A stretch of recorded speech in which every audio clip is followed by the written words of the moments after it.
चाललेत दोघं पण. ह्याची तयारी ऑलरेडी झालेली आहे, तो निघतोय. आणि कृष्णालची दाखवते मी. कृष्णालची पण झाली आहे. कृष्णाल झोपेत आहे ना बाबू. So good morning everyone. आजच्या नवीन दिवसाची सुरुवात मुलांबरोबर. आज सॅटर्डे हाफ डे. हा, 12:30 आज काय फक्त तुमच्या स्कूलमध्ये ऍक्टिव्हिटीज आहे ना, बाकी काही नसतं यांना. येस, आज रीडिंग बुक आहे त्यांची. चला बाय बाय. तिची बॉटल ती तिथे बघा. हगी तो बनता है यार. बाय. चलो बाय. टिफिन घेतला कृष्णा? लेट होतोच आहे, कारण की तिची बॉटल तिने कुठे ठेवली आहे माहिती नाही. आता हे लोक पुढे जात आहेत. नाही, कृष्णा पण चालली आहे ना. ओके.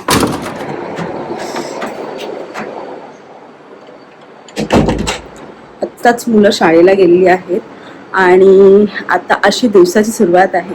नमस्कार मंडळी, श्री स्वामी समर्थ. कशा आहात तुम्ही सगळे? आय होप तुम्ही सगळे मजेत असाल. आजच्या नवीन व्हिडिओमध्ये, नवीन ब्लॉगमध्ये तुमच्या सर्वांचं खूप खूप स्वागत आहे. तर आत्ता मुलं स्कूलला गेलेले आहेत आणि आज त्यांचा हाफ डे आहे, कारण की आज सॅटर्डे आहे आणि दोन्ही मुलांच्या सॅटर्डेच्या दिवशी ॲक्टिव्हिटीज असतात. सो आज शिवांशला बुक रिडिंग आहे आणि कृष्णांचं स्कूलमधूनच आहे ॲक्टिव्हिटी. आणि अशा प्रकारे आज ते लवकर येणार आहेत. आणि चला मी तुम्हाला आजची देवपूजा दाखवते. थांबा, मी बॅक कॅमेरा करते म्हणजे मला तुम्हाला दाखवा. आणि अशी देवपूजा झालेली आहे. पाऊस रात्रभर होता, म्हणजे सकाळपासून तर नाहीये पण रात्रभर पाऊस होता.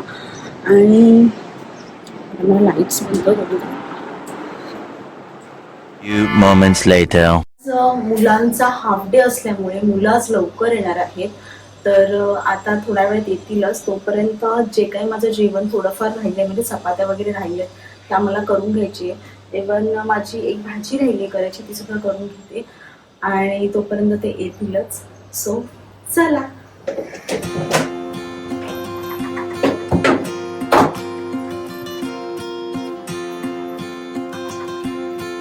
चपातीचं पीठ मळून घेते.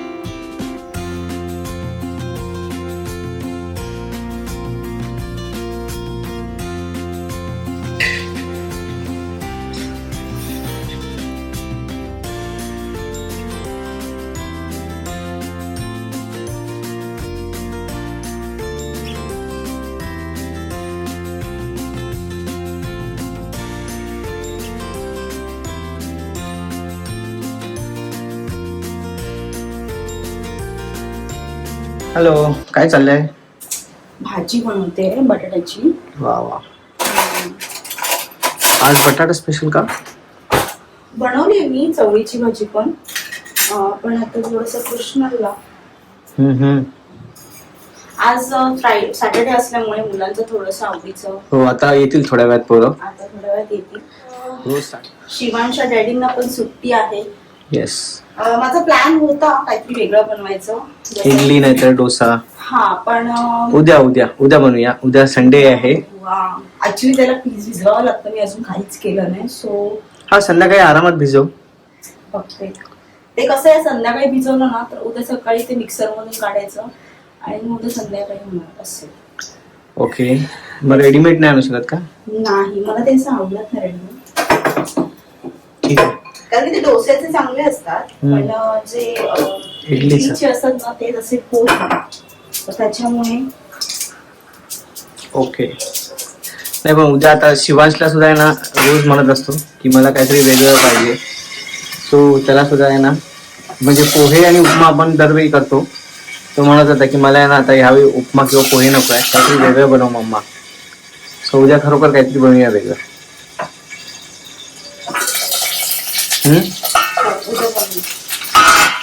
हे उडतं ना, त्याच्यासाठी माझं लक्ष सगळं इकडे होतं. No problem.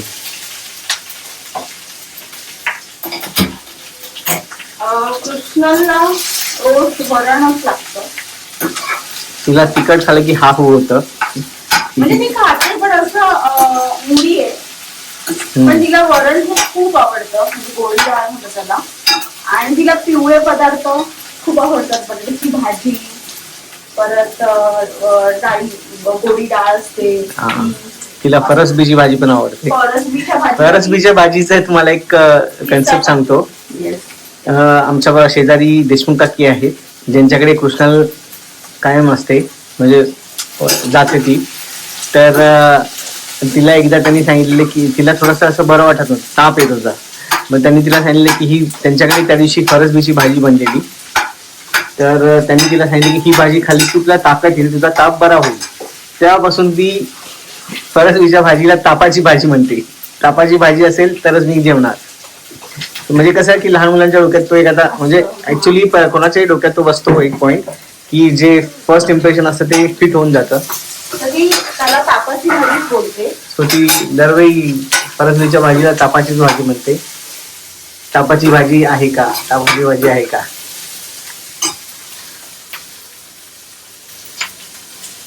छान. आणि आज डॅडीला पण सुट्टी आहे, पण ऍक्च्युली बाहेर जायचंय.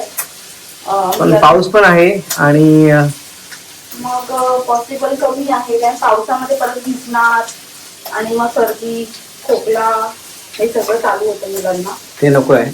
आणि आता कसं आहे की मुलांच्या परीक्षा सुद्धा चालू होणार, सो त्याच्या आधी आजारी नको पडायला.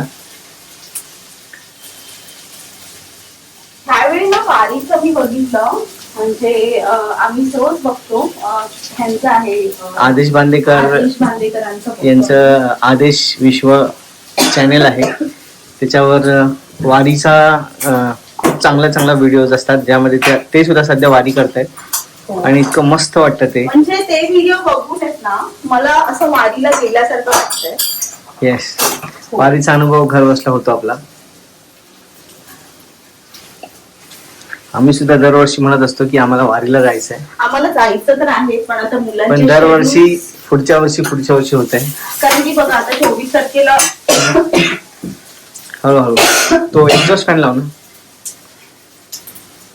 24 तारखेला माझ्या मुलाची परीक्षा आहे.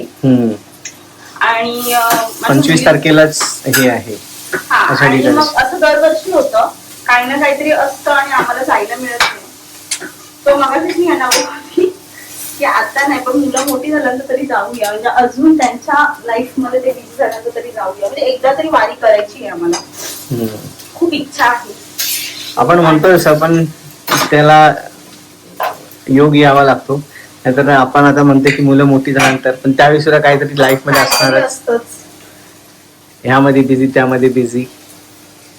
सो आपल्याला आपलाच वेळ स्वतःहून काढायला पाहिजे. हा पण एक आहे की शालेय जीवन संपलं त्यांचं की त्यानंतर ज्यावेळी ते कॉलेजला वगैरे जातील त्यावेळी एवढं स्ट्रगल नसणार जेवढं आत्ता आहे. त्यांचे टिफिन बनवून द्या, त्यांना शाळेतून आणायला, शाळेला सोडायला जा, एवढं स्ट्रगल नसणार आहे. कारण की ते स्वतःच्या गोष्टी स्वतः मॅनेज करू शकतात. त्यावेळी करतीलच, पण मग तेव्हा तरी जाऊ. म्हणजे मला खूप इच्छा आहे म्हणजे वारीला जायची, पण लेट्स सी. म्हणजे मी तर म्हणते ज्यांना वेळ आहे ना आणि ज्यांना आवड आहे त्यांनी नक्की जा. कारण की आपण ना उद्या काय होणार आपल्याला माहिती नाहीये. म्हणजे जे सिनियर आहेत सिटीजन्स किंवा माझ्या वडिलांना सुद्धा जायची खूप इच्छा होती, पण ते माझे वडील होते पोलीस मध्ये आणि आमचं बालपण, आमचं शालेय जीवन आम्हाला मोठं करणारच त्यांचं सगळं आयुष्य गेलं. ज्यावेळी ते रिटायर झाले तर ते 100% गेले असते. आणि त्यांना मिक्स व्हायला खूप आवडतं, म्हणजे ते सगळ्या गोष्टींमध्ये मिक्स होतात. आणि आम्हाला सुद्धा म्हणजे आम्ही सुना आहोत, पण आम्हाला सुद्धा त्यांनी मुलीसारखं ठेवलं होतं. म्हणजे वाटलं नाही कधी. पप्पा आता असते आमचे तर खरोखर गेले असते. म्हणजे आता त्या सगळ्या गोष्टींमधून ते फ्री झाले होते. रिटायर झाल्यानंतर सुद्धा त्यांचं घर बांधण्याचं काम चालूच होतं, गावाला घर बांधायचं. त्यामुळे रिटायर झाल्यानंतर सुद्धा सगळा वेळ त्यांचा त्यातच गेला. त्यामुळे स्वतःसाठी त्यांना वेळ मिळालाच नाही. आता जर असते तर खरोखर वारी त्यांनी पण केली असती.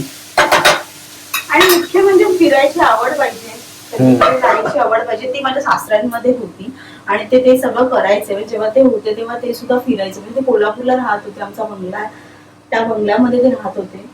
आणि खरंच कोल्हापूरमध्ये आम्हाला सुद्धा खूप मस्त वाटतं. म्हणजे आमच्या अख्खी फॅमिलीला बरं वाटतं. पण त्यांचे शेड्यूल्स, त्यांचे ऑफिसेस, त्यांचं काम सगळं मुंबईला आहे, आमचं काम सगळं मुंबईला आहे. त्याच्यामुळे आम्ही इथे असतो. येस.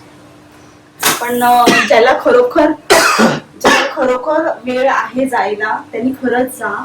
कारण की वारी एकदा तरी करावी असं म्हणतात. आणि तो एक्सपिरियन्स मला सुद्धा घ्यायचा आहे. पण बघू आता पांडुरंग कधी इच्छा कधी आहे आणि तेव्हा नक्कीच आम्ही घेऊ. ज्ञानोबा माऊली तुकाराम.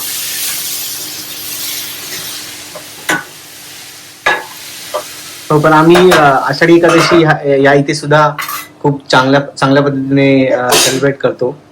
श्री स्वामी समर्थ. God bless. तर आता आमचं बालपण सगळं गेलं परेलमध्ये. आणि परेलमध्ये असताना वडाळ्याला एक विठ्ठल मंदिर आहे. तर त्या विठ्ठल मंदिराच्या आसपास बरेच लोक, म्हणजे त्याला प्रति पंढरपूर म्हणतात, त्यामुळे बरेच लोक तिथे दर्शनासाठी यायचे. म्हणून बऱ्याच वर्षांपासून तिथे जत्रा भरते आषाढी एकादशीच्या दिवशी. सो त्या जत्रेला आम्ही न चुकता जायचो. पांडुरंगाचं दर्शन घ्यायला नाही, पण तिथे जी खेळणी मिळायची ती खेळणी घ्यायला आम्ही जायचो.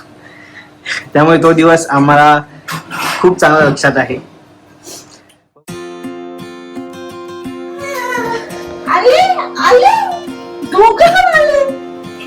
वा वा वा. पाडाल तिला, पाडाल. ओके, आजचा दिवस कसा गेला? गाईला बछडे कसे चिकटतात. सकाळपासून स्कूल मध्ये पण आले ते ना. आता आमच्या कृष्णलचा आहे ना एक ऍक्टिव्हिटी आहे, ज्याच्यामध्ये तिला आहे ना एक छोटस घरटं बनवून द्यायचं आहे. सकाळी दाखवलं. सो आता ते घरटं आता आम्हाला बनवायचं आहे. तिला मी सांगितलं होतं तुम्ही आता चेंज करा, फ्रेश व्हा, कपडे चेंज करा आणि मग बॅग वगैरे असेंबल करा व्यवस्थित. आणि मग आपण करूया ऍक्टिव्हिटी जेवून झाल्यानंतर. येस, चला.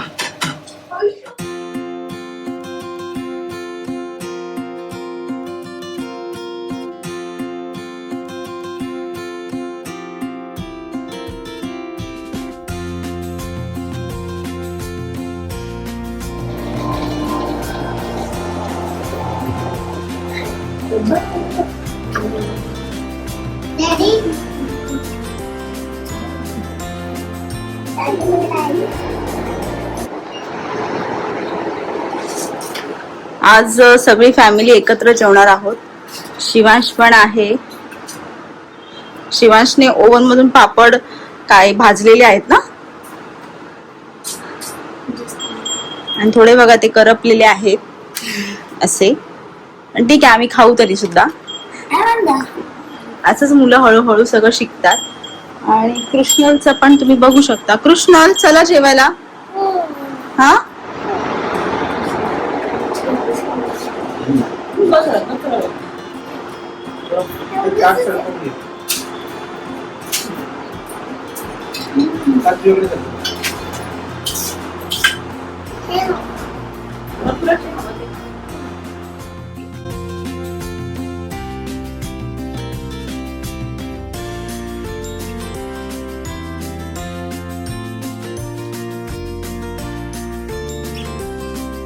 आता ना संध्याकाळ झालेली आहे आणि आमचा चहा वगैरे पिऊन झालेला आहे.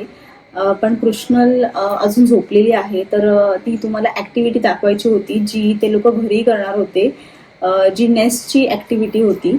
पण दोघं आता एकत्र जेव्हा येतील, मला वाटतं जेवून वगैरे करतील किंवा जेवायच्या आधी करतील, तर ती ऍक्टिव्हिटी तुम्हाला नक्कीच मी दाखवेन. आता नाही, पण नेक्स्ट ब्लॉगमध्ये तर तुम्हाला दिसेलच.